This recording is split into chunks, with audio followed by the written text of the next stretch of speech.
History Project. My topic will be the integration of New York City public schools. And your name, please. My name is Helen Bogan. And what was your profession in New York City? I was a paraprofessional working in New York City schools. And what's the difference between a paraprofessional and a licensed teacher? Well, the licensed teacher is in charge of the classroom, and we make lesson plans together because I have to teach part of the class, the children who are behind um, and who have disabilities. So sometimes I would work with them in the classroom. Sometimes I would have to take them out of the classroom as a group. Okay. And were all of your classes integrated? Yes, Okay. yes. And they didn't separate the students that you took out by race, correct? No, no. Okay. And what were the conditions of the school that you attended? Or And taught at, excuse me. in what way are you speaking? Well, I guess we can start academically in terms of the curriculum. Well, academically, like in New York, I found that the schools were more progressive than they are here in Baltimore. For one thing, we had more programs, like say if the child was behind, there Right. was more material for that child to work with, and so I found that there was more, how would I say, I was able to get more done with the child, Okay. yes, than, after I moved here.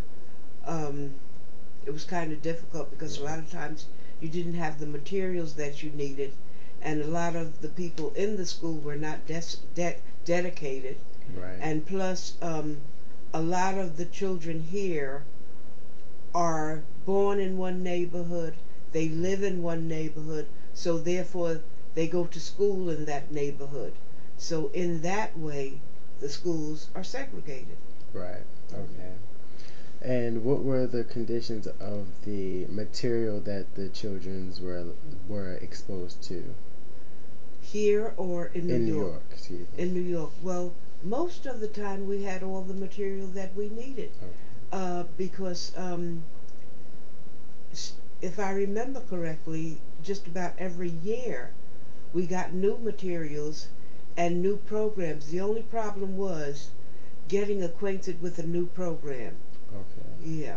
So you never had to worry about getting like old rundown books or No, anything like no. that. Okay. Mm-mm. And were the conditions of the schools different based on neighborhoods or like you were saying? Yes, yes.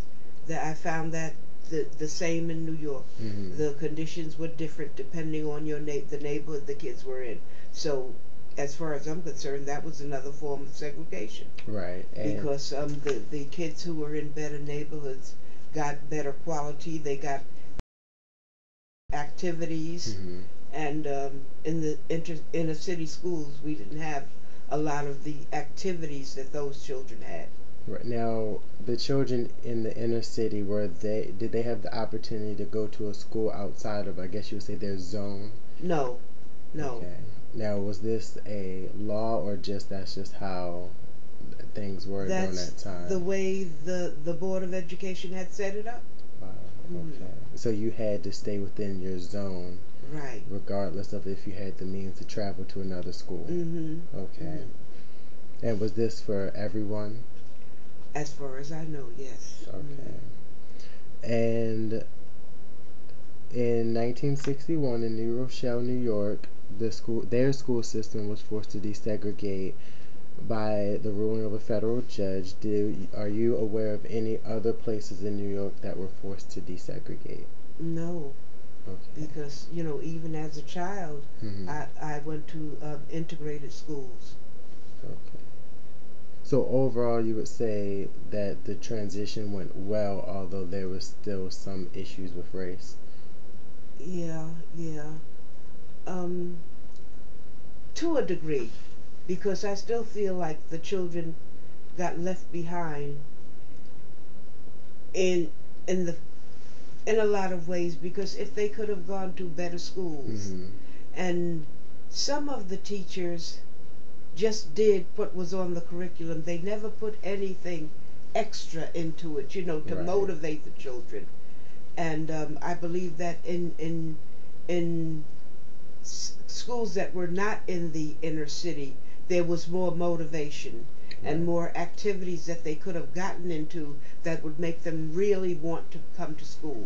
Okay. And in terms of staffing, was that integrated as well? Yes. Okay. And did it reflect on the neighborhood that the school was in, or was it completely however they were hired? However they were hired. Okay. And in New York, the average salary for a teacher was $5,174 a year. Hmm. And for you, is that about correct, or what was your salary Well, on my salary average? was about half of that. Okay. And then as long as I continued to go to college, depending on how many college credits I had, they were steps in salary.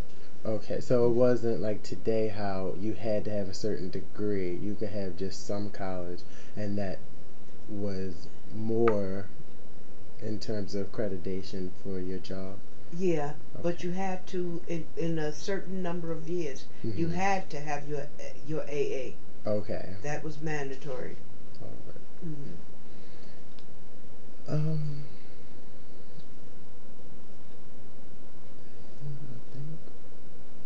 Now, do you think that conditions improved from the time that you were a child in school to the time that you became a professional? Hmm. To a degree, yeah. But I think about some of the activities that we used to do, because we had music appreciation and all kinds of things Mm-hmm. like that when I was a child. And by the time I was an adult and was working in the system, a lot of that had faded. But it had a lot to do with parents too, Okay. because parents were not as, should I say, demanding of their children Mm-hmm. as they were when I was a child. They let their children get away with more. So if the child knew that he could get away with things, then that just made it harder for us Right. in the system to control that child, or to get him, to motivate him, and to get him interested in what these lessons were in school. And how did parents feel from what you observed in terms of the school being integrated? I don't even think a lot of them noticed. Okay. Well, that Yeah, was definitely good compared to how things were before. yeah. And compared to when you were teaching then and how the education today in New York and in Baltimore, Mm. how do you feel the difference is today? Well, I've been retired now for 8 years, so it would be kind of difficult for me to say.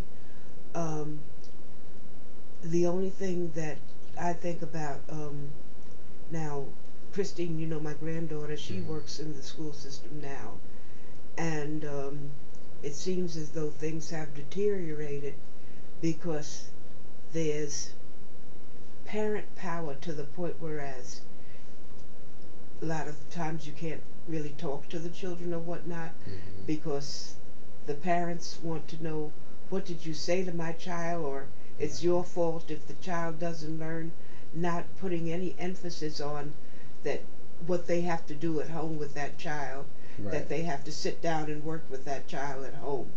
So therefore I think things have deteriorated. And a lot of the teachers now only do what's on the curriculum. They don't put any effort into doing anything better. All right. Well, thank you very One much. other thing that I'd like to say about integration and segregation and all that, Yes. when finally black studies are being introduced in the school Mm-hmm. because we learned about um, American history, European history, but it's like we were excluded Right. from all the history, world history. We were excluded. Children were made to feel like you don't exist. Mm. So I'm glad that our African American heritage education is finally happening. Right. Yes. And speaking of which, did the school curriculum put any emphasis on Black History Month? No. Well, Black History Month, yes. They brought out some posters every year, the same posters of baseball players and basketball players and Okay. whatnot, and Harriet Tubman, and I think that was it. Okay. And these were black teachers, who did not really teach Right. black history during that month. They just those same posters every year. Wow. Hmm. Well, thank you very much. This was very helpful. And this is, oh, can you state your name, please? Helen Bogan. And Paris Turnquist. Thank you very much. You're welcome.